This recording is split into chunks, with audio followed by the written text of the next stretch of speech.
शङ्कराचार्यमध्यमाम् अस्मदाचार्यपर्यन्तां वन्दे गुरुपरम्पराम्। सकलनिगमगीतां ब्रह्मविद्यां विशुद्धां निजगुरुरमणेष्ठां शङ्कराचार्यकुष्ठां ददति करुणया ये प्रौढगम्भीरवाचा रमणचरणतीर्थान् देशिकान् तान् नमामः। शारदा शारदाम्बोजवदनावदनाम्बुजे सर्वदा सर्वदास्माकं सन्निधिं क्रियात्। हृदयकुहरमध्ये केवलं ब्रह्ममात्रं ह्यहमहमिति साक्षादात्मरूपेण भाति। हृदि विषमनसा स्वं चिन्वता मज्जदा वा पवनचलनरोधादात्मनिष्ठो भवत्वम्। योऽन्तः प्रविश्य मम वाचमिमां प्रसुप्तां सञ्जीवयत्यखिलशक्तिधरस्त्वधाम्नाम् अन्यां च हस्तचरणश्रवणत्वगादीन् प्राणान् नमो भगवते पुरुषाय तुभ्यम्। ॐ पार्थाय प्रतिबोधितां भगवता नारायणेन स्वयं व्यासेन ग्रथितां पुराणमुनिना मध्ये महाभारतम् अद्वैतामृतवर्षिणीं भगवतीम् अष्टादशाध्यायिनीम् अम्ब त्वामनुसन्ददामि भगवद्गीते भवद्वेषिणीम्। नमोऽस्तु ते व्यासविशालबुद्धे भुल्लारविन्दायतपत्रनेत्र येन त्वया भारततैलपूर्णः प्रज्वालितो ज्ञानमयः प्रदीपः। प्रपन्नपारिजाताय स्तोत्रवेत्रैकपाणये ज्ञानमुद्राय कृष्णाय गीतामृतदुहे नमः। सर्वोपनिषदो गावो दोग्धा गोपालनन्दनः पार्थो वत्ससुधीर्भोक्ता दुग्धं गीतामृतं महत्। वसुदेवसुतं देवं कंसचाणूरमर्दनं देवकी परमानन्दं कृष्णं वन्दे जगद्गुरुं। भीष्मद्रोणतटा जयद्रथजला गान्धारनीलोत्पला शल्यग्राहवती कृपेण वहनी कर्णेन वेलाकुला अश्वत्थामविकर्णघोरमखरा दुर्योधनावर्तिनी सोत्तीर्णा खलु पाण्डवैरणनदी कैवर्तकः केशवः। पाराशर्यवचः सरोचममलं गीतार्थगन्धोत्कटम् नानाख्यानककेसरं हरिकथा सम्बोधनाबोधितम्। लोके सज्जनषट्पतेरहरः पेपीयमानं मुधा भूयाद्भारतपङ्कजं कलिमलः प्रध्वंसिनः श्रेयसे। मूकं करोति वाचालं पङ्कुं लङ्घयते गिरिं यत्कृपातमहं वन्दे परमानन्दमाधवम्। यं ब्रह्मा वरुणेन्द्ररुद्रमरुतः स्तुन्वन्ति दिव्यैः स्तवैः वेदैः साङ्कपदक्रमोपनिषदैः गायन्ति यं सामगाः। ध्यानावस्थिततद्गतेन मनसा पश्यन्ति यं योगिनः യസ്യാന്തം ന വിദുഃസുരാസുരഗണാ ദേവായ തസ്മൈ നമഃ. ഹരേ നമഃ.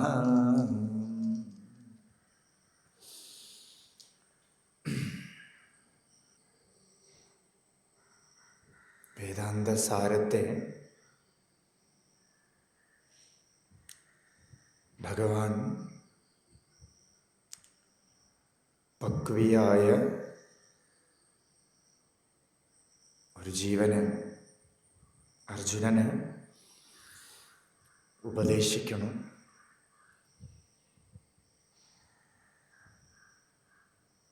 കുற்றമുற்று അറുത്തனை குணமாய் பணித்தாள் ഗുരു ഉരുവായി ഒളിർ അരുണാചല. ഒരു സദ്ഗുരു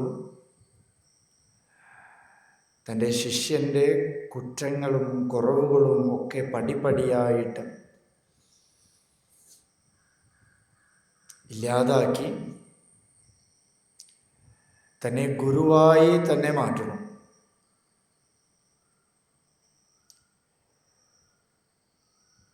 അവർ കാണുന്നത് സ്വരൂപത്തെ മാത്രം.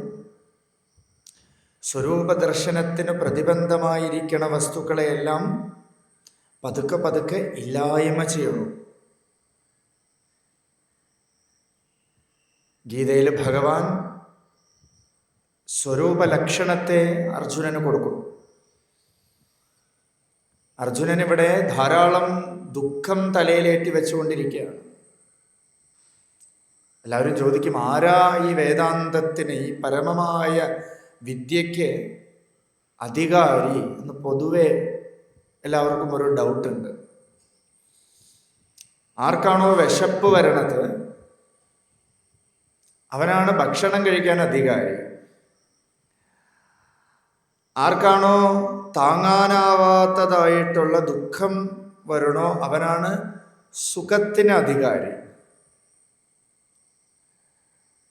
ആർക്കാണോ ശാന്തിക്ക് ദാഹം, ശാന്തി വേണമെന്ന് അധികമായി ആർക്കാണോ ഒരു ദാഹം വരണത് അവനാണ് ഈ വേദാന്തത്തിന് അധികാരി, ഈ ശാസ്ത്രത്തിന് അധികാരി. അതിനെന്താ പ്രതിബന്ധം എന്ന് വെച്ചാൽ ലോകവിഷയങ്ങളെ അറിഞ്ഞു വച്ചിരിക്കണം, ഇതര ശാസ്ത്രങ്ങളെ അറിഞ്ഞു വച്ചിരിക്കണം. ആ ശാസ്ത്രം തന്നെ ഉള്ളിലെ അനുഭവത്തെ തന്നില്ലെങ്കിൽ ആ ശാസ്ത്രം തന്നെ ഭാരമായി മാറും.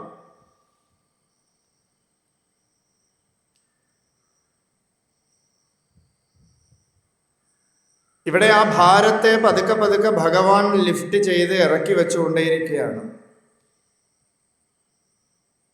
അതുകൊണ്ട് നീ ഇപ്പോൾ ആരെയോ കൊല്ലണം എന്ന് വിചാരിച്ചിരിക്കണു, ആരാലോ നീ കൊല്ലപ്പെടും എന്ന് വിചാരിച്ചു ഭയപ്പെടണു, വിഷമിക്കണു.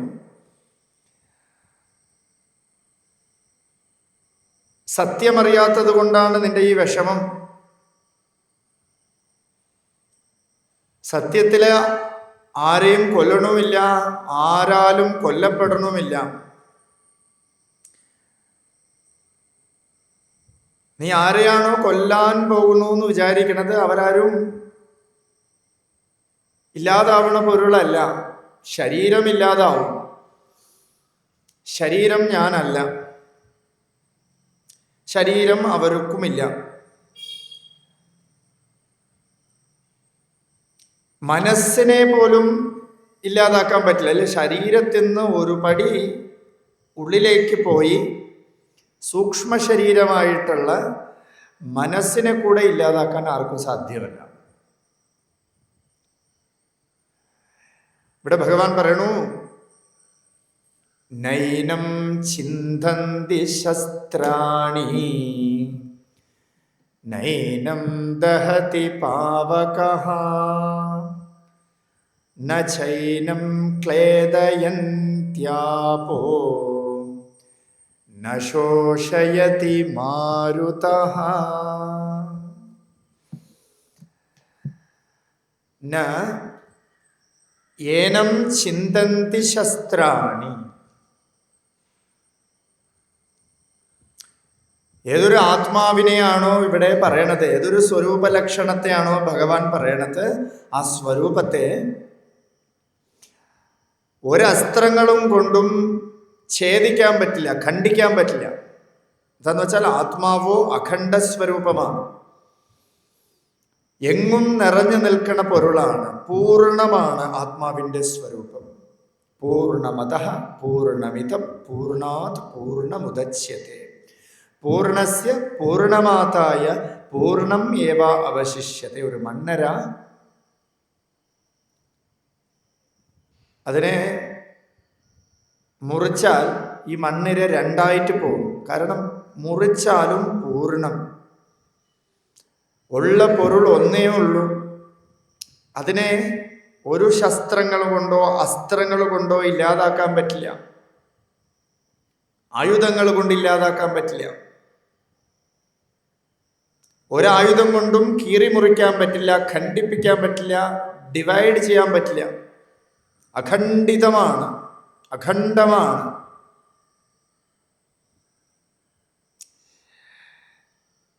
ഏനം ന ദഹതി പാവകഃ.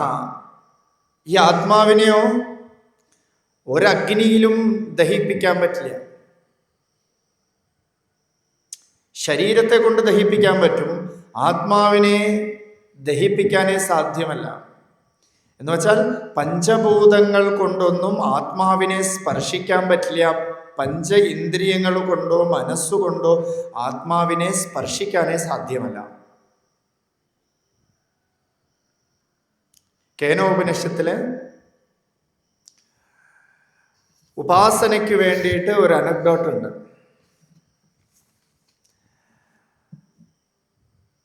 അതിൽ ദേവാസുര യുദ്ധത്തില് ദേവന്മാർ വിജയിച്ചു. ദേവന്മാരുടെ വിജയം വന്ന സമയത്ത് ഇത് ബ്രഹ്മത്തിന്റെ വിജയമാണ് എന്ന് പറഞ്ഞപ്പോൾ ദേവന്മാർ പറഞ്ഞു, ഇത് ബ്രഹ്മത്തിന്റെ ഒന്നുമല്ല, ഇത് നമ്മുടെ വിജയമാണ്, ദേവന്മാരുടെ വിജയമാണ്.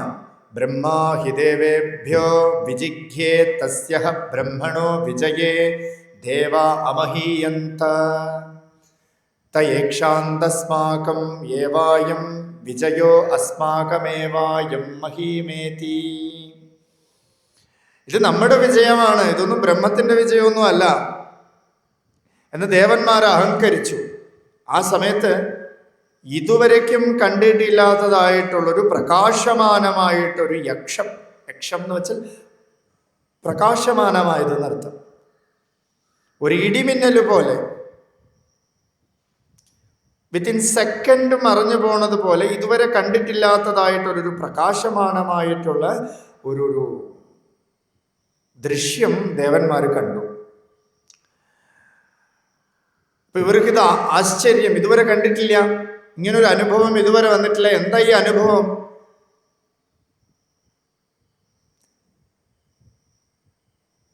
ഇത് ചോദിച്ചുകൊണ്ട് അഗ്നിയിലെടുത്തു പോയി. തേ അഗ്നിം അബ്രുവൻ ജാതവേത ഏതത് വിജാനീഹി കിമിതം യക്ഷമിതി തതേതി. ഏതക്ഷമാണ് എൻ്റെ മുമ്പിൽ ഇപ്പോൾ പ്രത്യക്ഷപ്പെട്ടത്? ഏതൊരു പ്രകാശമാനമായിട്ടുള്ളൊരു ഇടിമിന്നൽ പോലെ പ്രത്യക്ഷപ്പെട്ടത്, അതിനെ അഗ്നി ജാതവേത്ത, എല്ലാത്തിനെയും അറിയണതായിട്ടുള്ളത്, ജനിച്ച പൊരുളിനെ എല്ലാം അറിയണതായിട്ടുള്ള ജാതവേത്ത. ഇതൊരു മനനമാണ്. ആരൊക്കെ ജനിച്ചിട്ടുണ്ടോ അവരൊക്കെ അഗ്നിക്ക് അറിയാം. പക്ഷേ ആ അഗ്നി ബ്രഹ്മത്തിൻ്റെ അടുത്ത് പോയി, ഈ യക്ഷത്തിൻ്റെ അടുത്ത് പോയി. തസ്മിൻ ത്വയി കിം വീര്യമിത്യപീതം സർവം ദഹേയം യതിതം പൃഥിവ്യാമിതി. ആ യക്ഷം ചോദിച്ചു, നീ ആരാണ് ചോദിച്ചു. ഞാൻ ജാതവേദനാണ്. അല്ല, എന്താ നിന്റെ വീര്യം? ഈ പൃഥിവിയിലെ, ഈ ഭൂമിയിലെ ഏതൊക്കെ വസ്തു ഉണ്ടോ ആ വസ്തുവിനെയെല്ലാം ഞാൻ ദഹിപ്പിച്ച് കളയും, ഞാൻ നശിപ്പിച്ച് കളയും, കത്തിച്ചില്ലാതാക്കി കളയും. അത്രയ്ക്ക് നല്ല വീര്യം ഉണ്ടോ നിനക്ക്? എന്നതാ ഒരു പുൽക്കൊടി എടുത്ത് വെച്ചു കൊടുത്തു, ചെറിയൊരു പുല്ലിനെ എടുത്ത് മുന്നിൽ വെച്ചു കൊടുത്തു. തസ്മൈ തൃണം നിദദാവേതത്, തസ്മൈ തൃണം നിദദാവേതത് ദഹേതി. തപുവപ്രേയായ സർവജവേന തത്ര ശശാക ദഗ്ധും സതത ഏതത് നിവൃത്തേ നേതദശകം വിജ്ഞാതും ഏതത് യക്ഷമിതി. ഒരു പുല്ലിനെ എടുത്ത് മുന്നിൽ വെച്ചിട്ട് നീ ദഹിപ്പിക്കൂ പറഞ്ഞു. തതുവപ്രേയായ സർവജവേന, അത് അതിൻ്റെ പൂർണ്ണ ശക്തി എടുത്തിട്ട് ഒരു പുല്ലിനെ ദഹിപ്പിക്കാനാണ്. എന്തോ ഒരു ഭയം വന്നുപോയി. പൂർണ്ണ ശക്തി എടുത്തിട്ട് ഈ പുല്ലിലേക്ക് ഈ അഗ്നി ഒന്ന് തൊട്ടു, കെട്ടിപ്പിടിച്ചു, ഇരുന്നു, ഒന്നും പറ്റിയില്ല. ഈ പുല്ലിന് തല താഴ്ത്തി തിരിച്ചുപോയി. ഇതുപോലെ തന്നെ വായുവിൻ്റെ അടുത്ത് വരും. വായു എല്ലാത്തിനെയും അടിച്ചു തെറിപ്പിക്കും. വായു ഈ പുല്ലിനെ അനക്കാൻ ശക്തനല്ല. എന്ന് വെച്ചാൽ ഈ പഞ്ചഭൂതങ്ങളൊന്നും തന്നെ ബ്രഹ്മത്തെ അറിയാൻ ശക്തമല്ല. അതുകൊണ്ട് നിന്റെ സ്വരൂപം ബ്രഹ്മമാണ്. ആത്മാവ് പരമാത്മാവ് തന്നെയാണ്. അതിനെ തന്നെയാണ് ബ്രഹ്മം എന്നും പറയണത്.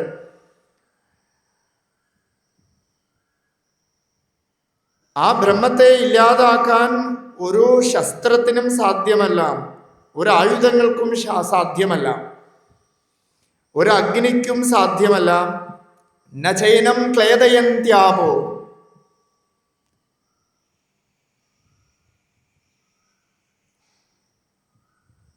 ഒരു ജലവും ആത്മാവിനെ കൊവുക്കണില്ല, നനച്ചു കളയണില്ല.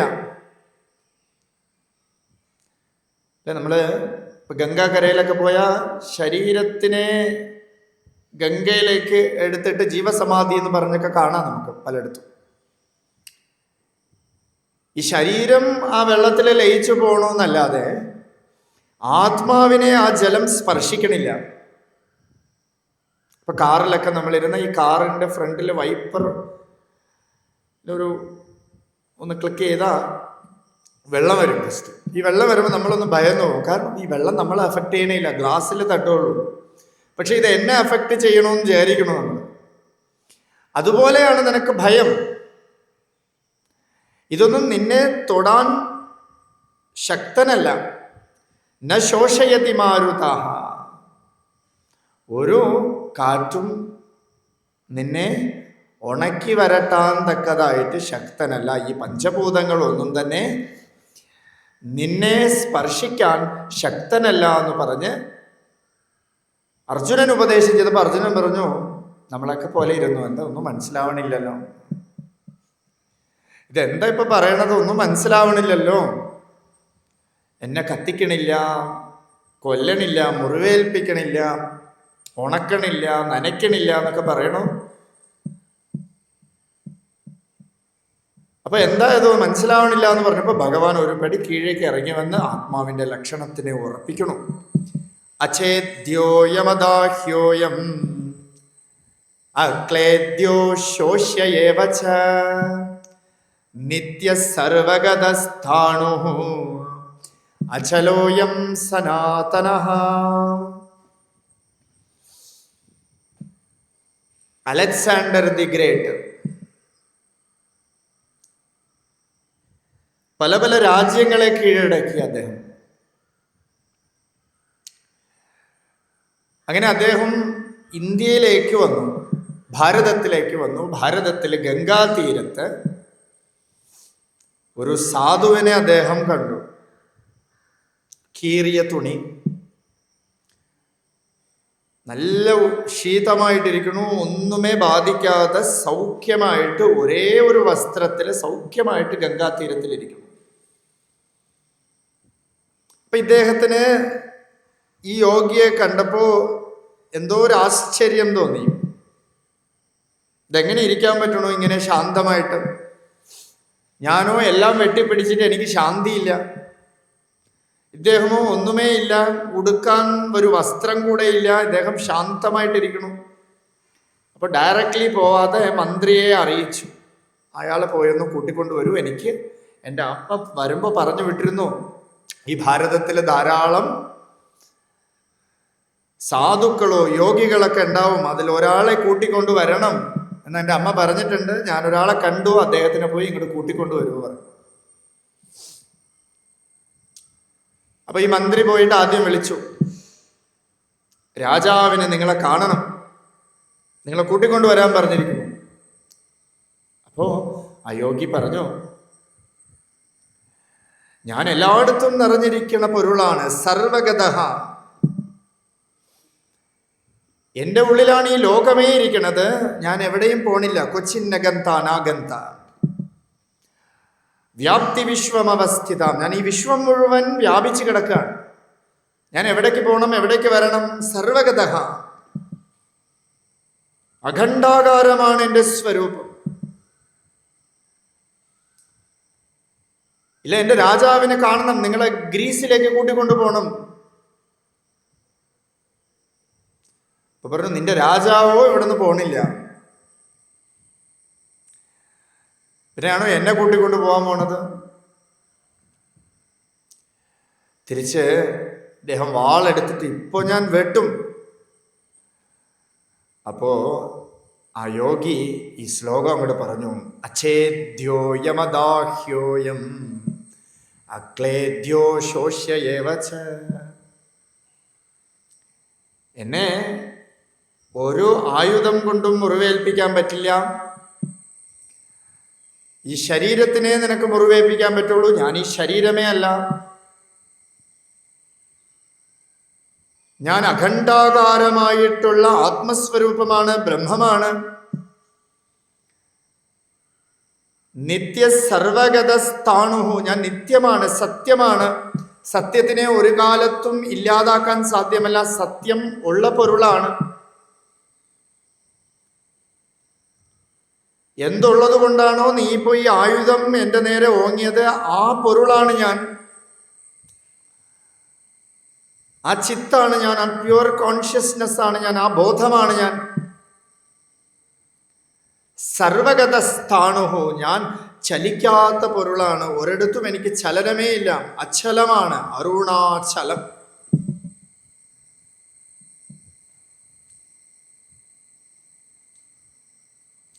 സനാതനഃ, ഞാൻ ഉള്ള പൊരുളാണ്, എന്നെ ഇല്ലാതാക്കാൻ സാധ്യമേ ഇല്ല. ഉള്ള പൊരുളിന് ഇല്ലായ്മ അനുഭവപ്പെടാനേ സാധ്യമല്ല. എന്തിനിത് പറഞ്ഞു എന്ന് വെച്ചാൽ, അർജുനന് കൃഷ്ണൻ ഉപദേശിക്കുകയാണ്, നിന്റെ സ്വരൂപം നിത്യമാണ്, സത്യമാണ്. സത്യത്തിനെ ഇല്ലാതാക്കാൻ ആർക്കും പറ്റില്ല. സത്യം ഏവ ജയത്തെ, ഒരു കള്ളത്തിനും ജയമില്ല.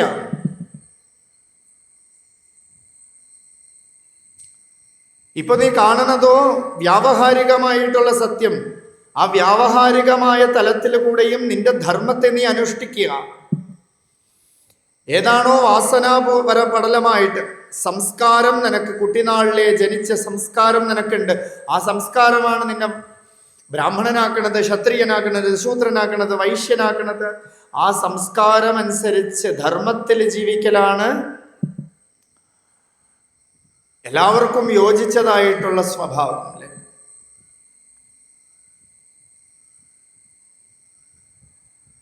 അപ്പൊ അതുകൊണ്ട് നിന്റെ സ്വരൂപത്തെ നീ അറിഞ്ഞുകൊണ്ട് വ്യാവഹാരികമായിട്ട് തലത്തിൽ നീ എന്താണോ അനുഷ്ഠിക്കേണ്ടത്, ആ കർമ്മത്തെ നീ അനുഷ്ഠിക്കൂ. യുദ്ധം ചെയ്യൂ അർജുന. ഈ ജഡങ്ങളെല്ലാം നശിക്കും ഒരു നാളേക്ക്, ഇന്നല്ലെങ്കിൽ നാളെ നശിക്കും. അതൊരു മഹാശക്തി നടത്തിക്കൊണ്ടേയിരിക്കണം. നീയോ മരണമില്ലാത്ത പൊരുളാണ്, നീ സനാതനമാണ്, എങ്ങും നിറഞ്ഞു നിൽക്കുന്നതാണ്, നീ ഒരു കാലത്തും നശിക്കാത്തതാണ്. നീ ഉണ്ടായ പൊരുളേ അല്ല.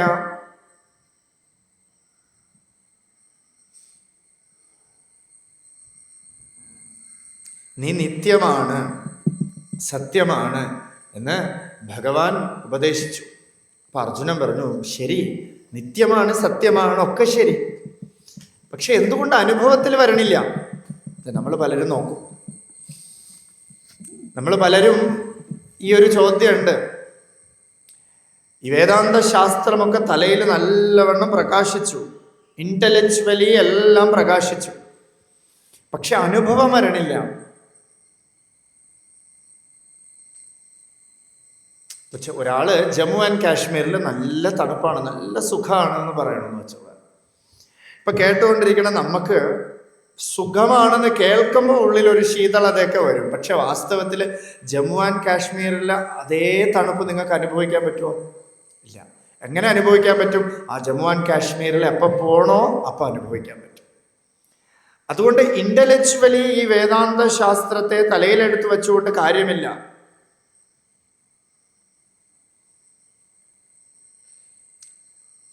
അതിലേക്ക് പോകണം നമ്മൾ. ആ അവസ്ഥയിലേക്ക് ഇരുന്നാൽ മാത്രമേ ആ അനുഭവം നമുക്കുണ്ടാവുകയുള്ളൂ. അതുകൊണ്ട് അവസ്ഥയിലേക്ക് ഇരിക്കണമെങ്കിൽ എന്തു വേണം? പതുക്കെ പതുക്കെ പതുക്കെ ബുദ്ധിയിൽ നമ്മൾ തെളിഞ്ഞ് ഉള്ളിൽ മനനം ചെയ്ത് നിധിധ്യാസനം ചെയ്ത് ഉള്ളിലേക്ക് വരണം. ഇത് അനുഭവപ്പെടുന്നില്ലല്ലോ എന്ന് ചോദിച്ചാൽ ഭഗവാൻ പറയണു, നീ ഇപ്പോൾ ലോകത്തിനെ എങ്ങനെ കാണണോ അതുപോലെയാണ് ഈ ബ്രഹ്മത്തിനെ കാണുന്നത്, നിന്റെ സ്വരൂപത്തെ കാണുന്നത്. നിന്റെ സ്വരൂപത്തെയോ നിനക്ക് കാണേണ്ട ആവശ്യമില്ല. അത് ഉള്ള പൊരുളാണ്, നിത്യവും ഉള്ള പൊരുളാണത്. ആ പൊരുള് ചിലപ്പോൾ നിന്റെ ഇന്ദ്രിയങ്ങൾ കൊണ്ട് കാണാൻ കഴിയില്ല, മനസ്സുകൊണ്ട് കാണാൻ കഴിയില്ല. അവ്യക്തോയമചിന്യോയം അവികാര്യോയമുച്യത്തെ തസ്മാദേവം വിദിത്വൈനം നാനുശോചിതുമർഹസി. അവ്യക്തോയമചിന്യോയം അവികാരോയമുച്യത്തെ തസ്മാദേവം വിദിത്വൈനം നാനുശോചിതുമർഹസി. അയം അവ്യക്തഃ, ഈ ആത്മാവ് അവ്യക്തമാണ്, സ്വരൂപം അവ്യക്തമാണ്. ഇപ്പൊ എനിക്ക് ഇവിടെ ഇരിക്കുന്ന ആൾക്കാരൊക്കെ ഇപ്പൊ കാണാം. എന്തുകൊണ്ട്? വെളിച്ചമുള്ളത് കൊണ്ട് കാണാം. എനിക്കിപ്പോ വ്യക്തമാണ്. എന്തുകൊണ്ട് വ്യക്തമായി? ഇന്ദ്രിയങ്ങളിലൂടെ എനിക്ക് കാണാൻ കഴിയുന്നുണ്ട്. ഈ ഇന്ദ്രിയങ്ങളോ പുറമേ ഒരു വെളിച്ചത്തിനെ ആശ്രയിച്ചിരിക്കുന്നു. ഇവിടെ ഈ ലൈറ്റ് മുഴുവൻ അങ്ങോട്ട് ഓഫ് ചെയ്താൽ നിങ്ങൾ ഉണ്ടോ ഇല്ലയോ എന്ന് എനിക്ക് അറിയാൻ പറ്റില്ല. എന്താ? അവ്യക്തം. നേരത്തെ ഇന്ദ്രിയങ്ങളുടെ പുറം വിഷയത്തിനോടുള്ള ആശ്രയം കൊണ്ട് എനിക്ക് നിങ്ങളെയൊക്കെ കാണാം. ഇപ്പോഴോ ആ ആശ്രയം അങ്ങോട്ട് അസ്തമിച്ചപ്പോൾ നിങ്ങളെ എനിക്ക് വ്യക്തമല്ല. അതിനർത്ഥം നിങ്ങളവിടെ ഇല്ല എന്നല്ല അർത്ഥം. അവ്യക്തം എന്ന വാക്കിന് വ്യക്തമല്ല, നമ്മളാൽ കാണാൻ കഴിയണില്ല, ഇന്ദ്രിയങ്ങളാൽ വ്യക്തമല്ല, മനസ്സുകൊണ്ട് വ്യക്തമല്ല എന്നേ അർത്ഥമുള്ളൂ. വസ്തു ഇല്ല എന്ന അർത്ഥമില്ല. അതേ സമയത്ത് എത്ര ഇരുട്ടായാലും ഞാൻ ഉണ്ടോ എന്നറിയാൻ എനിക്ക് ഏതെങ്കിലും ഒരു ഇന്ദ്രിയത്തിൻ്റെ ആവശ്യമുണ്ടോ? തൊട്ടു നോക്കണോ, മണത്തു നോക്കണോ, രുചിച്ചു നോക്കണോ, രസിച്ചു നോക്കണോ? ഞാൻ ഉണ്ട് എന്നുള്ളത് നിജ അനുഭവമാണ്, ഉള്ള പൊരുളാണ്. അനുഭവമേ സ്വരൂപമാണ്. അതിനൊന്നിൻ്റെ ആശ്രയമില്ല. സ്വാത്മപ്രകാശം, സ്വയം പ്രകാശം. സത്യം സത്യം സ ആത്മാ സ്വയം. ആത്മാവ് സ്വയമേവ വിളങ്ങുന്ന സത്യമാണ്. അസ്തമിക്കാത്തതായിട്ടുള്ളൊരു സൂര്യനാണ് ആത്മാവ്. പക്ഷെ അയം ആത്മാ അവ്യക്ത, വ്യക്തമായിട്ട് നമുക്ക് കാണാൻ പറ്റണില്ല. കാണണ പൊരുളേ അല്ല. കണ്ണുക്ക് കണ്ണായി കണ്ണിன்றி കാണുനൈ കാണുവത് എവർ പാർ അരുണാചല. കണ്ണുക്ക് കണ്ണായി കണ്ണിன்றி കാണുനൈ കാണുവത് എവർ പാർ. കണ്ണിനും കണ്ണായ ഒരു പൊരുളുള്ളിലിരിപ്പുണ്ട്. കണ്ണിன்றி കാണുനൈ, ഈ കണ്ണുകൊണ്ട് അതിനെ കാണാൻ കഴിയില്ല. കാണുവത് എവർ, കാണണത് ആരാണ്? ഇതാണ് മനനം. അർജുനനെ മനനത്തിന് വഴികാട്ടണു ഭഗവാൻ. കണ്ണിന് കണ്ണായിട്ടുള്ള പൊരുൾ. ഇപ്പൊ വ്യക്തം ആയിട്ട് എന്താ ഉള്ളത്? നീ ഉണ്ട് എന്നൊരു നിന്റെ സ്വരൂപമുണ്ട്. അത് തന്നെയാണ് എല്ലായിടത്തും നിറഞ്ഞിരിക്കുന്നത്. പക്ഷെ നീ കാണപ്പെടുന്ന വസ്തുവിൽ പോയി നീ ആസക്തി വയ്ക്കണു, കാണപ്പെടുന്ന വസ്തുവിൽ നിനക്ക് മമത ഉണ്ടാവണു, കാണപ്പെടുന്ന വസ്തുവിൽ പോയി നീ അറ്റാച്ച്ഡ് ആവണു, അതുകൊണ്ട് നിനക്ക് ദുഃഖം വരണം. എന്നാൽ ഈ ആത്മാവിന്റെ അടുത്ത ലക്ഷണം എന്താ? അചിന്ത്യോയം യതോ വാചോ നിവർത്തന്തേ അപ്രാപ്യ മനസാ സഹ. ഈ മനസ്സ് അപ്രാപ്യമാണ്. സ്വരൂപത്തിന്റെ ലക്ഷണത്തിന്, അനുഭവത്തിന് ഈ മനസ്സ് അപ്രാപ്യമാണ്. ആനന്ദോ ബ്രഹ്മണോ വിദ്വാൻ. ആനന്ദം ബ്രഹ്മത്തിന്റെ സ്വരൂപമാണ്. അതുകൊണ്ട് ഈ മനസ്സിന്റെ സ്വരൂപം എന്താ? വിഷമമാണ്, ദുഃഖമാണ്, തേടലാണ് ഈ മനസ്സിന്റെ സ്വരൂപം. അതുകൊണ്ട് ഈ മനസ്സിനെ ഉള്ളിലേക്ക് തിരിക്കുക, സ്വരൂപത്തിലേക്ക് തിരിച്ചാൽ ആ മനസ്സ് എന്നൊരു പൊരുൾ മാറി ബ്രഹ്മമേ സ്വരൂപമായി മാറും, ബോധമേ സ്വരൂപമായി മാറും.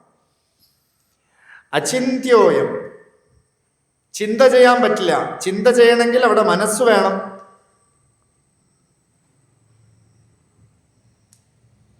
മനസ്സവിടെ ഇല്ല, മനസ്സിനത് ഇവിടെ പ്രകാശിക്കാൻ സാധ്യമല്ല. മനസ്സോ സ്വയം പ്രകാശിതമല്ല, ആത്മാവിന്റെ ആശ്രയം കൊണ്ടാണ് മനസ്സുള്ളത്.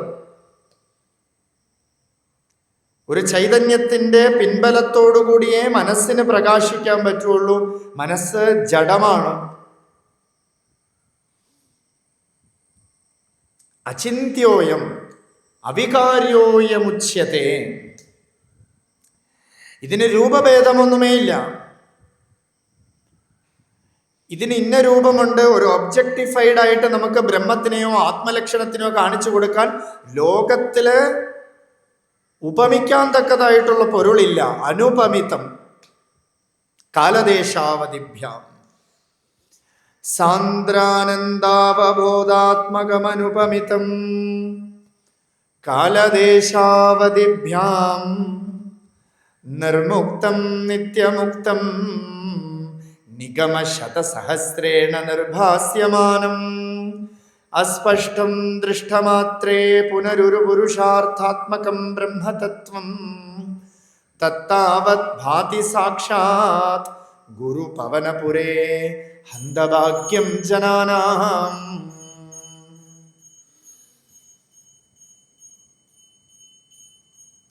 അനുപമിതം, ഇത് ഉപമിക്കാൻ തക്കതായിട്ടുള്ള പൊരുൾ ഇല്ല. ഇത് കാലം മാറിയാലും ദേശം മാറിയാലും ഈ പൊരുൾ അങ്ങനെ തന്നെ ഉണ്ടാവും. അതിനൊരു രൂപഭേദമില്ല, രൂപഭാവമില്ല. അല്ലെ, നമുക്ക് കാലം ദേശമൊക്കെ മാറിയാലേ ആളുകൾ മാറിപ്പോയി. ആഫ്രിക്കയിൽ പോയാൽ ചിലപ്പോൾ നീഗ്രോസ് എന്ന് പറയും, അവരുടെ രൂപം വേറെയാണ്. ഇപ്പൊ ചൈനയിൽ പോയാൽ മൂക്കുണ്ടോ കണ്ണുണ്ടോ എന്നൊന്നും നമുക്ക് അറിയാനേ പറ്റില്ല, രൂപം മാറിപ്പോയി. ഇപ്പൊ പലയിടത്തിലും രൂപം മാറണോ, ഭാവം മാറണോ, പക്ഷെ ഞാൻ ഉണ്ട് എന്നുള്ളൊരു അനുഭവത്തിന് മാറ്റമേ ഇല്ല. അത് കാലദേശാവധിഭ്യാം, കാലത്തിനും ദേശത്തിനും ഒക്കെ അപ്പുറത്താണ്. അതോ കാലദേശത്തിന്റെ നിയമം വെച്ച് നമുക്കതിനെ അറിയാൻ സാധ്യമല്ല. പൊതുവിൽ കാണുന്ന ലോകസിദ്ധമായിട്ടുള്ള നിയമങ്ങൾ കൊണ്ട് നമുക്ക് ഈ ആത്മാവിനെ അറിയാൻ സാധ്യമല്ല. ഇതോ ഇന്ദ്രിയവേദ്യമല്ല. രൂപഭേദങ്ങളൊക്കെ ഇന്ദ്രിയവേദ്യമാണ്. എന്തുകൊണ്ടെന്ന്, നമ്മുടെ തലയിൽ മുടി കൊഴിഞ്ഞാലോ നമ്മുടെ ശരീരത്തിൽ എന്തെങ്കിലും മാറ്റം വന്നാലോ തൊട്ടടുത്ത ആള് വേണം നമുക്ക് പറഞ്ഞു തരാൻ. തൊട്ടടുത്ത ആളെ കൂടെ ഇന്ദ്രിയവേദ്യമായിട്ടാണ് നമുക്ക് അറിയാൻ പറ്റണില്ല. അയാൾ അവിടെ നിൽക്കണമെന്ന് കാണണോ, അയാൾ എന്തെങ്കിലും പറയുമ്പോൾ കേൾക്കണോ, ഇതെല്ലാം ഇന്ദ്രിയവേദ്യമാണ്. പക്ഷെ ഞാൻ അനുഭവത്തിൽ അറിയണേ ഇല്ല, എനിക്ക് മാറ്റമുണ്ട് എന്ന് അറിയണേ ഇല്ല. ഇത്ര കാലമായിട്ട് എനിക്ക് ഒരു മാറ്റവുമില്ല. ആരെങ്കിലും വന്ന് പറഞ്ഞു തരണം, അല്ലെ, ഒരു കണ്ണാടി കൂടെ വന്ന് പറഞ്ഞു തരണം മാറ്റമുണ്ട്. കണ്ണാടി പോയി നോക്കുമ്പോൾ ഓ മാറിയിരിക്കണോ ഞാൻ വിചാരിക്കും. പക്ഷെ എനിക്ക് സ്വമേധയാ എൻ്റെ മാറ്റത്തെ അറിയാൻ സാധ്യമേ അല്ല. അത് ഇന്ദ്രിയവേദ്യമാണ്. അപ്പൊ അതുകൊണ്ട് ഈ ആത്മാവിനോ മാറ്റമേ ഇല്ല. എന്തുകൊണ്ട് എനിക്ക് മാറ്റം അറിയാൻ പറ്റണില്ല എന്ന് വെച്ചാൽ എനിക്ക് മാറ്റമില്ല, എൻ്റെ സ്വരൂപത്തിന് മാറ്റമില്ല. അതുകൊണ്ട് തന്നെ ഏനം ഏവ വിദിത്വ, ഇപ്രകാരം ഈ ആത്മാവിനെ നീ അറിഞ്ഞുകൊള്ളുക. നിന്റെ സ്വരൂപം, നീ ആത്മാവാണെന്ന് നീ അറിഞ്ഞുകൊള്ളുക. അതുകൊണ്ട് തന്നെ അനുശോചിതും ന അർഹസി, നിനക്ക് ശോകിക്കാൻ അർഹതയില്ല. ശോകിക്കാനും വേണം അർഹത. എന്താ അർഹത എന്ന് വെച്ചാൽ ഇപ്പൊ ശോകിക്കാൻ ഒരു കാരണവുമില്ല. നീ ഇപ്പൊ ശരീരം എന്ന് പറഞ്ഞാണ് നീ ശോകിക്കണത്. നീ ആത്മാവാണ്, നിന്നെ ഒരു കാലത്തും ചിന്തിക്കാൻ കഴിയില്ല, നീ അവ്യക്തമാണ്, വെളിയിൽ ഒരാൾക്ക് നിന്നെ കാണാൻ പറ്റില്ല. വ്യക്തം നിന്റെ സ്വരൂപമാണ്. നിന്റെ സ്വരൂപത്തിനെ അനുസന്ധാനം ചെയ്താൽ ആ സ്വരൂപം സ്വയം പ്രകാശിതമാണ്, അത് വ്യക്തമാണ്. പക്ഷെ വെളിയില് ഇന്ദ്രിയങ്ങൾ കൊണ്ടോ മനസ്സുകൊണ്ടോ ഒന്നും നിന്റെ സ്വരൂപത്തിനെ അറിയാൻ സാധ്യമല്ല. അതിനെ ഉപമിക്കാൻ തക്കതായിട്ടുള്ളൊരു പൊരുൾ ഈ ഭൂമിയിലോ ജഗത്തിലോ ഇല്ല.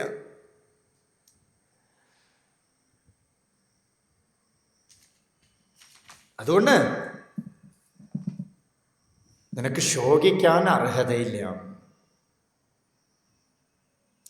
ഇതുവരയ്ക്കും ഭഗവാൻ ആത്മാവിന്റെ സ്വരൂപം, ആത്മവാദിയായിട്ട് നിന്ന് ആത്മാവിനെ പറഞ്ഞു കൊടുത്തുകൊണ്ടേയിരുന്നു, ആത്മാവിന്റെ സ്വരൂപം പറഞ്ഞുകൊണ്ടേയിരുന്നു, ലക്ഷണം പറഞ്ഞുകൊണ്ടേയിരുന്നു. ഇനി ഭഗവാൻ എന്ത് ചെയ്യണമെന്ന് വെച്ചാൽ ഒരു പടി താഴേക്ക് ഇറങ്ങി വന്ന് നമ്മളെ കൂട്ടിക്കൊണ്ടു പോകണം. അല്ലേ? ചരതി ഭുവനേ ശങ്കരാചാര്യ രൂപ. ചരതി ഭുവനെ. അല്ലെ? ഗുരു ശാസ്ത്രത്തിന് ഒരിക്കലും നമുക്ക് താഴെ കൊണ്ടുവരാൻ സാധ്യമേ അല്ല. പക്ഷെ ഗുരു എന്ത് ചെയ്യണു? ഗുരു താഴേക്ക് ഒരു പടി ഇറങ്ങി വരണില്ല. 100 പടി ഉണ്ടെങ്കിൽ 99ാമത്തെ പടിയിൽ നിന്നിട്ട് നമ്മളെ കയറ്റണു ഗുരു. കൈപിടിച്ച് നമ്മളെ ഉയർത്തണു. അല്ലേ? മേലെ നിന്ന് കൈ കാണിച്ചിട്ട് വരൂ, ഒരു മലയുടെ മേലെ കയറി നിന്നിട്ട് വരൂ വരൂ എന്ന് വിളിച്ചാൽ നമുക്ക് എത്താൻ പറ്റില്ല. ഗുരു സഞ്ചരിച്ച വഴിയിലൂടെ ഇറങ്ങിച്ചെന്ന് ഈ ശിഷ്യനെ അതേ വഴിയിൽ കൂട്ടിക്കൊണ്ടുവരാൻ പറ്റും. പക്ഷെ എന്താ ചെയ്യേണ്ടത്? ശിഷ്യൻ വരാൻ തയ്യാറാവണം, ഒരു പടി മേലേക്ക് കയറാൻ തയ്യാറാവണം. ഒരു കഥ നമ്മുടെ സ്വാമി പറഞ്ഞു കേട്ടിട്ടില്ല. ഒരിടത്ത് രാത്രി ഒരാൾ സഞ്ചരിച്ചുകൊണ്ടിരുന്നപ്പോൾ കാല് വഴുതി ഒരിടത്ത് വീണപ്പോൾ ഇദ്ദേഹത്തിന് കിട്ടിയത് ഒരു പിടിവള്ളി, ഒരു ചെറിയൊരു വള്ളിയിൽ പോയി പിടിച്ചു. ഈ വള്ളിയിൽ പിടിച്ചതും ഇദ്ദേഹം പ്രാർത്ഥിച്ചു, ഭഗവാനെ എന്നെ രക്ഷിക്കൂ, ഭഗവാനെ വലിയൊരു കൊക്കയാണ് ഭഗവാനെ, എനിക്കറിയില്ല, ഞാൻ വീണ് മരിച്ചു പോകും, ഭഗവാനെ രക്ഷിക്കൂ ഭഗവാനെ എന്ന് പറഞ്ഞപ്പോൾ എവിടെന്നോ ഒരു അശരീരി കേട്ടു, കൈവിട്ടോളൂ കൈവിട്ടോളൂ എന്ന് പറഞ്ഞു. അപ്പൊ ഇദ്ദേഹം ഇത് പിടിച്ചു വച്ചിരിക്കല്ലേ, ആകെ കിട്ടിയ പിടിവള്ളി, ഇത് വിട്ടോളൂ എന്ന് പറഞ്ഞാൽ എങ്ങനെ ശരിയാവും? ഭഗവാൻ അവിടുന്ന് വിട്ടോളൂ എന്ന് പറഞ്ഞ് ഇദ്ദേഹം കേട്ടില്ല, അതിനെ വിശ്വസിക്കാൻ തയ്യാറായില്ല. പിടിച്ചു വച്ച് രാവിലെ സൂര്യൻ ഉദിക്കണ വരയ്ക്കും കഷ്ടപ്പെട്ട് പിടിച്ചു വെച്ചുകൊണ്ടിരുന്നു. കണ്ണ് തുറന്ന് നോക്കിയപ്പോൾ ആ പിടി വിട്ട തൊട്ടടുത്ത് നിൽക്കാൻ പറ്റിയൊരു പ്ലെയിനാണോ ഉള്ളത്, ഒരു നല്ലൊരു പാറക്കല്ല്. പക്ഷെ ഇദ്ദേഹം എന്ത് ചെയ്തു? ഭഗവാന്റെ വചനം കേൾക്കാതെ സഫർ ചെയ്തു. അല്ലേ? നമ്മൾ തയ്യാറാവണം. ഒരു ഗുരുവചനം കേട്ടാൽ, ഞാൻ ഇപ്പോൾ അനുഭവമൊന്നും വരണമെന്ന് നിർബന്ധമൊന്നുമില്ല. ഈ ശാസ്ത്രത്തെ അങ്ങോട്ട് കേട്ടാൽ തന്നെ എനിക്ക് ദുഃഖിക്കാൻ ഇവിടെ കാരണമേ ഇല്ല എന്ന് ഞാൻ സ്വയമേവ വിശ്വസിച്ചുകൊള്ളുക. എന്താ? ഒരു ഹയർ പ്ലെയിനിനെ വിശ്വസിക്കുക, ഒരു ഗുരു പറഞ്ഞ വാക്കിനെ വിശ്വസിക്കുക. ഗുരു പറയാണ്, നത്വം ശോചിതുമർഹസി, നിനക്ക് ശോകിക്കേണ്ട കാരണമേ ഇല്ല, നീ മരിക്കണ പൊരുളല്ല, നീ അജമാണ്, ശാശ്വതമാണ്, നിത്യമാണ്, സ്ഥാണുവാണ്, സനാതനമാണ് എന്നൊരു ഗുരു പറഞ്ഞു തരുമ്പോൾ അതിനെ അക്സെപ്റ്റ് ചെയ്താൽ തന്നെ നമുക്ക് ദുഃഖിക്കാൻ അവസരമേ ഇല്ല. പക്ഷെ നമ്മള് എൻ്റെ ഇച്ഛപ്രകാരം ഗുരുവിനൊക്കെ അതൊക്കെ പറയാം, അല്ലേ? ഞാനല്ലേ അനുഭവിക്കണത് എന്ന് വിചാരിച്ചിരുന്ന ദുഃഖിക്കേണ്ടി വരും. അതുകൊണ്ട് ഗുരു ഒരു പടി താഴേക്ക് ഇറങ്ങി വരാൻ തയ്യാറാണ്, പക്ഷെ ഒരു പടി മേലേക്ക് നമ്മൾ കയറാൻ തയ്യാറാവണ്ടേ? തീരെ താഴേക്ക് ഗുരു ഇറങ്ങി വന്ന ഗുരുവും പെട്ടുപോകും.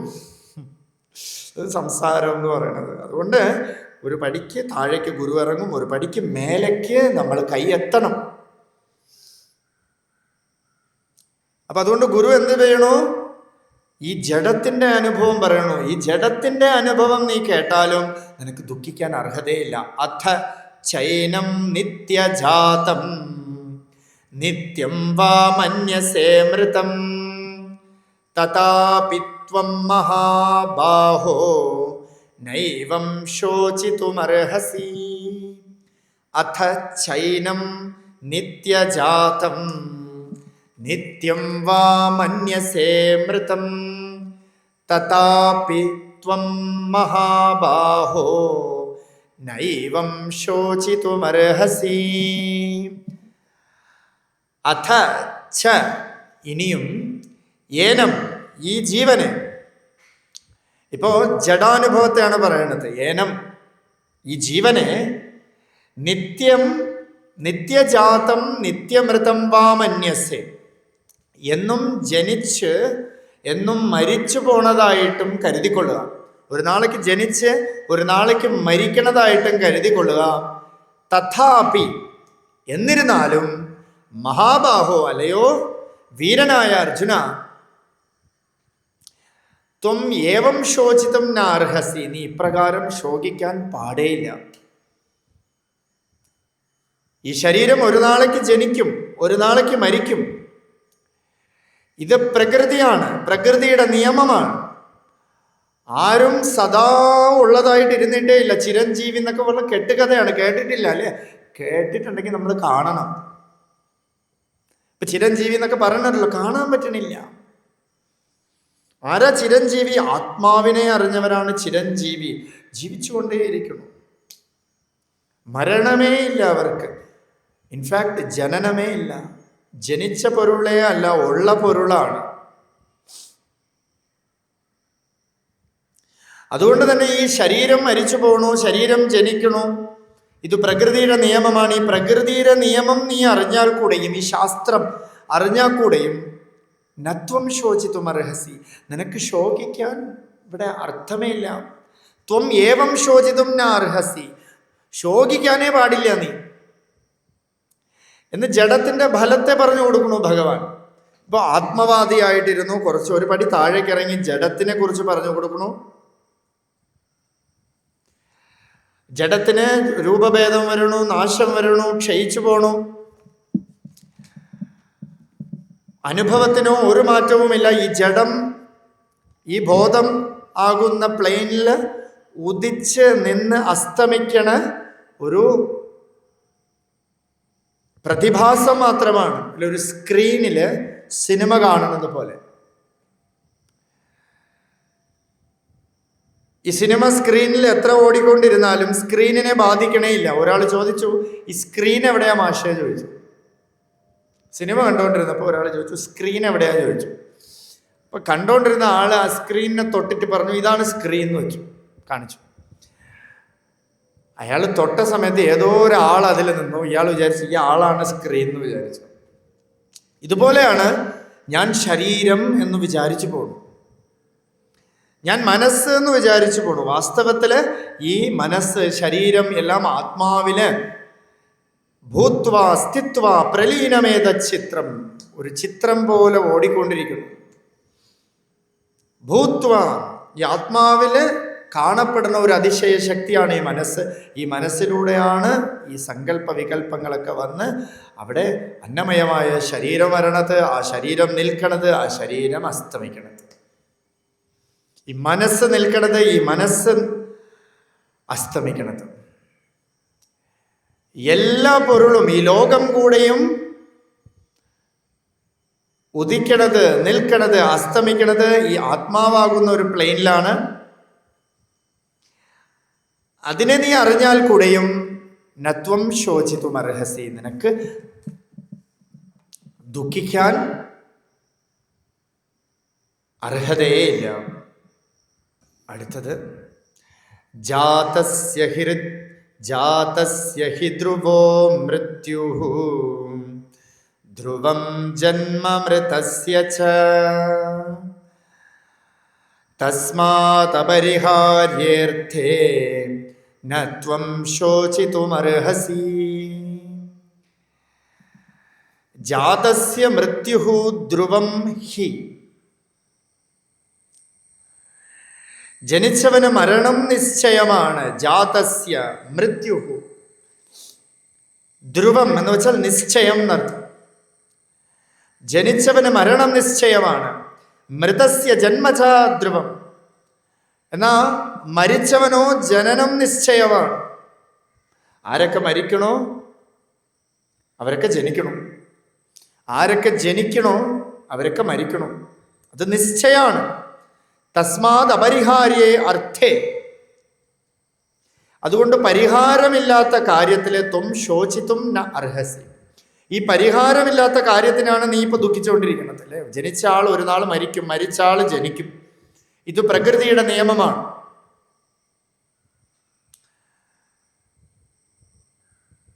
ജനനം സംഭവിച്ചുകൊണ്ടേയിരിക്കണം. ഒരു ഹോസ്പിറ്റലിൽ പോയാൽ നിത്യം ജനനം നമുക്ക് കാണാം. അതേപോലെ മരണവും കാണാം. ധാരാളം പേര് ജനിക്കണു, ധാരാളം പേര് മരിക്കണു. ഈ ലോകത്തിൽ തന്നെ വെളിയിലിറങ്ങി ആയുർ നശ്യതി പശ്യതാം പ്രതിദിനം. ഈ ആയുസ് നശിച്ചുകൊണ്ടിരിക്കുന്നത് പ്രതിദിനം നമുക്ക് കാണാൻ പറ്റും. അതുപോലെ തന്നെ പലയിടത്തും കുട്ടികൾ ജനിക്കുന്നതും പ്രതിദിനം നമുക്ക് കാണാൻ പറ്റും. സ്വാമി വിവേകാനന്ദൻ പറയും, ക്ഷേത്രത്തില് ജനിക്കാം, പക്ഷേ ക്ഷേത്രത്തിൽ മരിക്കാൻ പാടില്ല. എന്താ ക്ഷേത്രം എന്ന് നമുക്ക് അമ്പലം എന്നറിയാം അല്ലേ. ക്ഷേത്രം എന്ന് വെച്ചാൽ ഫീൽഡ് എന്നൊരർത്ഥം, ക്ഷേത്രം എന്ന് വെച്ചാൽ ശരീരം എന്നൊരർത്ഥം. വയല്, ശരീരം ഒരു വയലാണ്. വിളയും ശിവാനന്ദ ഭൂമി, ഇത് ശിവാനന്ദം വിളയണ ഒരു വയലാണ്. ഈ ക്ഷേത്രത്തിൽ ജനിക്കാം, ഈ ശരീരത്തിൽ നമ്മൾ ജനിക്കണം. പൂർവവാസന, പൂർവജന്മത്തിലെ വാസനകൾ കൊണ്ട്, ആ സംസ്കാരം കൊണ്ട് നമ്മൾ ജനിക്കണം. പക്ഷേ ഈ ശരീരത്തിൽ നമ്മൾ മരിക്കാൻ പാടില്ല. എന്ന് വെച്ചാൽ ഞാൻ ഈ ശരീരം അല്ലാന്ന് ഉറയ്ക്കുക. ഈ ജന്മം കൊണ്ട് ശരീരത്തിൽ ജനിക്കാം, ശരീരത്തിൽ മരിക്കാൻ പാടില്ല. ശരീരത്തിൽ മരിച്ചാൽ വീണ്ടും ശരീരമെടുക്കും. ഇതൊരു സർക്കിള് പോലെ നടന്നുകൊണ്ടേയിരിക്കും. സംസ്കാരം, വാസന, കർമ്മം, കർമ്മം, സംസ്കാരം, വാസന, ഇതിങ്ങനെ ഒരു ചക്രമാണ്. ഒരു കർമ്മം ചെയ്യുമ്പോൾ നമുക്ക് ആ കർമ്മം സംസ്കാരമായി മാറണം അല്ലേ. ഇന്ന് നമ്മൾ വിഷമിക്കണോ, വിഷമിക്കുന്നത് തന്നെ നമ്മുടെ ഒരു സംസ്കാരമായി മാറണം. അതുകൊണ്ട് എന്ത് കിട്ടിയാലും വിഷമിക്കണം. ചിലർക്ക് വിഷമിച്ചില്ലെങ്കിലാണ് ദുഃഖം. ഒരു ദിവസം കരയാൻ ഒരു കാരണം കിട്ടിയില്ലെങ്കിൽ വലിയ ദുഃഖമായിരിക്കും ചിലർക്ക്. അതവരുടെ സംസ്കാരമായി മാറി. ആ സംസ്കാരം എന്താവണോ, വാസനയാവണം. ഈ വാസന എന്ത് ചെയ്യണു, വീണ്ടും കർമ്മം ചെയ്യാൻ പ്രേരിപ്പിക്കണം. നോക്കൂ, ഇത് വലിയൊരു കോൺട്രഡിക്ഷനാണ്. ഇത് കറക്കമാണ്, ഒരു സർക്കിളാണ്, ഒരു ചക്രമാണ്. ഈ ചക്രത്തിനെയാണ് സംസാര ചക്രം എന്ന് നമ്മൾ പറയുന്നത്. അതുകൊണ്ട് തന്നെ പക്വയായ ഒരു ജീവൻ ചോദിക്കണു, കിം ജപൻ ഉച്യതേ ജന്തുഹു ജന്മസംസാരബന്ധനാത്. ഈ ജന്മസംസാരത്തിൽ നിന്നും എന്തിനെ ജപിച്ചാലാണോ, എന്തിനെ അറിഞ്ഞാലാണോ ഞാൻ മുക്തനാവണത്? ജഗത് പ്രഭും ദേവദേവം അനന്തം പുരുഷോത്തമം.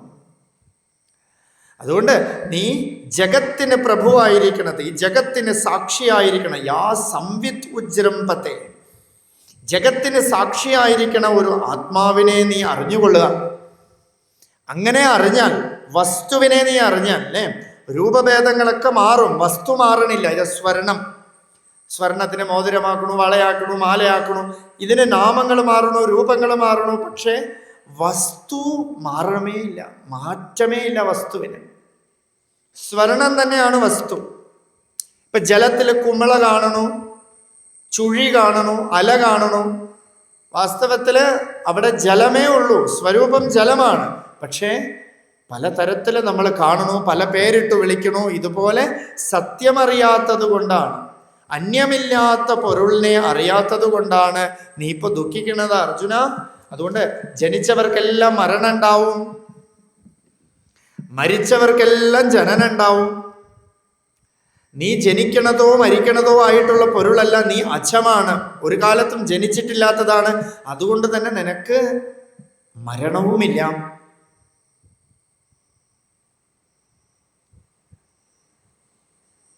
അതുകൊണ്ട് നീ ദുഃഖിക്കാൻ അർഹനയല്ല. നത്വം ശോചിതും അർഹസി, നീ ദുഃഖിക്കാൻ പാടില്ല എന്ന് പറഞ്ഞ് ഒരു ജീവനെ ഭഗവാൻ പടിപടിയായിട്ട് കരകയറ്റിക്കൊണ്ടിരിക്കുന്നു. ദുഃഖത്തിന് നിവർത്തിയില് വേദാന്തം എന്ന് പറഞ്ഞാൽ വേറൊന്നുമല്ല, ദുഃഖനിവർത്തിയാണ്. രമണ മഹർഷിയുടെ അടുത്ത് ഒരാൾ ചോദിച്ചു, ഭഗവാനെ ഈ വിദ്യ ധാരാളം തലയിൽ കയറി, ഇന്റലക്ച്വലി എല്ലാം കയറി, എനിക്ക് അനുഭവം വരണില്ലല്ലോ എന്ന് പറഞ്ഞപ്പോൾ ഭഗവാൻ പറഞ്ഞു, നീ ദുഃഖിച്ചു പോരലേ എന്ന് പറഞ്ഞു. നിനക്ക് ദുഃഖിച്ചു മതിയായില്ല.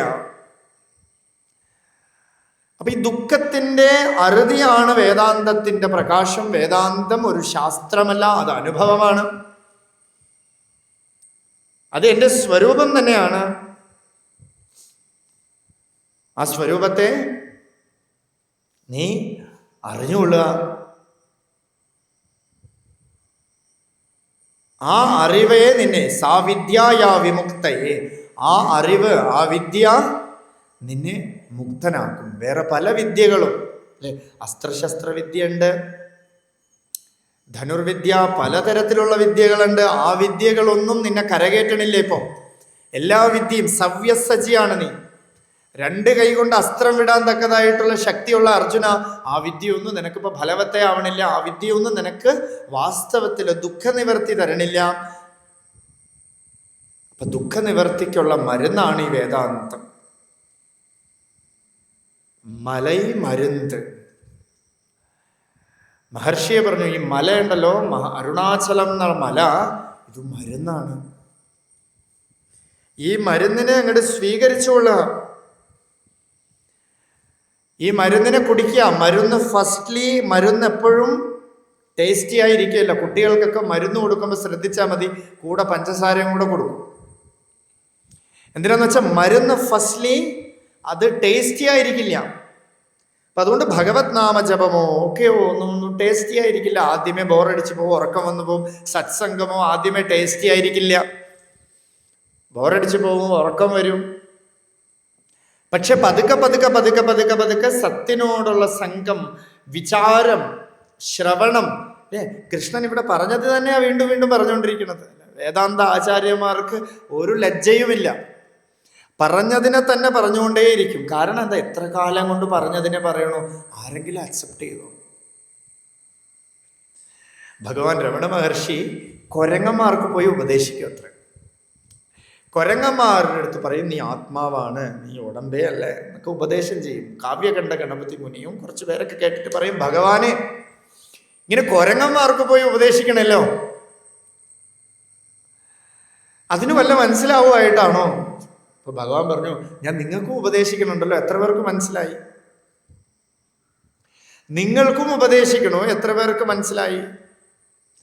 പക്ഷെ അതിൽ ചിലര് മനസ്സിലാക്കണോ അല്ലേ, ചിലര് അറിഞ്ഞ് ഒരു വാക്ക് ചിലപ്പോൾ കേട്ടാൽ ചിലര് അങ്ങനെ ഇരിക്കും, ബി ക്വയറ്റ്.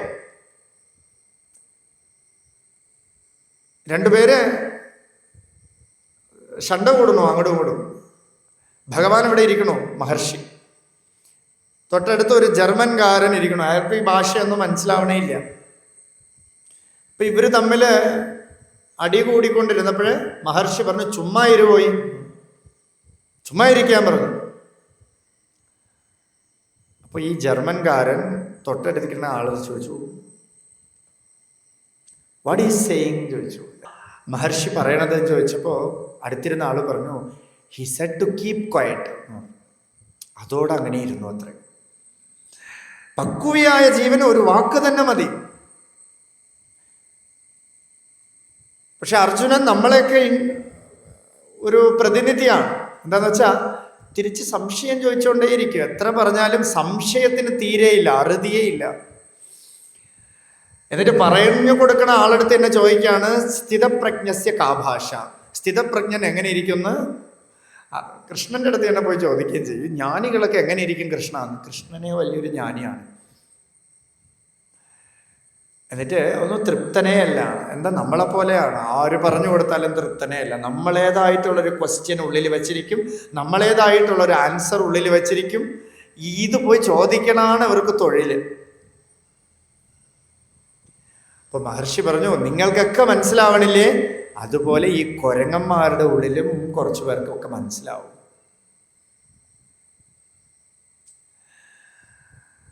അതുപോലെ ഈ വിദ്യ പ്രകാശിക്കണമെങ്കിൽ ഈ വിദ്യയോടൊരു ദാഹം വേണം, ശാന്തിക്കൊരു ദാഹം വേണം. ആ ശാന്തിക്കുള്ളൊരു ദാഹം അത് തീർക്കാൻ, അല്ലെ, ദാഹം വരുമ്പോൾ ഒരു ജലം ആ ദാഹത്തെ തീർത്തു വയ്ക്കുന്നത് പോലെ ശാന്തിക്ക് ഒരു ദാഹം വന്നാൽ അതിനെ തീർത്തു വയ്ക്കാൻ സദ്ഗുരുവാകുന്ന ജലം വരും. ആ ദാഹം അങ്ങനെ മാറും. അതാണ് ഇവിടെ പതുക്കെ പതുക്കെ പതുക്കെ പതുക്കെ അർജുനന് ആ ദാഹത്തെ മാറ്റിക്കൊണ്ടിരിക്കുകയാണ് ഭഗവാൻ. തുടർന്ന് നമുക്ക് അടുത്ത സത്സംഗത്തിന് കാണാം. സത്യം ജ്ഞാനമനന്തം നിത്യമനാകാശം പരമാകാശം ഗോഷ്ഠഃ പ്രാംഗണരിംഗണലോലമനായാസം പരമായാസം മായാകൽപ്പിതനാനാകാരമനാകാരം ഭുവനാകാരം ശ്മാമാനാഥമനാഥം പ്രണമത ഗോവിന്ദം പരമാനന്ദം. ഗോവിന്ദം പരമാനന്ദം ഭജ ഗോവിന്ദം പരമാനന്ദം. ഗോവിന്ദം പരമാനന്ദം ഭജ ഗോവിന്ദം പരമാനന്ദം. അരുണാചല ശിരോദ്ഭൂത സമ്പ്രദായ പ്രവർത്തകം കരുണാർണവമീഡേധം രമണാഖ്യമഹം അഹ. ഹരി ഓം.